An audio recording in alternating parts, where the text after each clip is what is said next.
வணக்கம் friends, second code பியூசியில் தேய்ச்சி வச்சுருக்கோம்.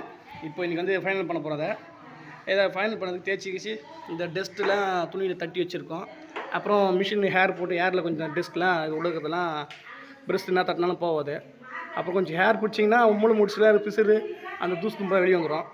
அப்புறமா இது மரத்துக்கு ஏற்ற மாதிரி ஷைனர் கலர் கலந்து அந்த உட்டுக்கு ஏற்ற கலர் கலந்து போடணும் பாலிஷர். அப்புறம் ஃபைனல் ஃபினிஷிங் இது போட்டதுக்கப்புறம் பாருங்கள். பிடிச்சிருந்தா ப்ளீஸ் சப்ஸ்கிரைப். இந்த வாசக்கெல்லாம் தேய்ச்சி வச்சுக்கலாம். இந்த ஃப்ரண்ட்டில் பேப்பர் ஒட்டின மாதிரி ஃப்ரண்ட்டில் பேப்பர் ஒட்டின மாதிரி இப்போ இந்த பேக் சைடு இந்த பெயிண்ட் போட்டு வச்சுருக்காங்க பாருங்கள். இந்த பேக் சைடில் இப்போது டேப் ஒட்டணும் இந்த ஃப்ரண்ட்டில் ஒட்டின மாதிரி. அப்போ தான் நம்ம அடிக்கிற மிட்டில் இந்த செவுத்து மேலே படாது.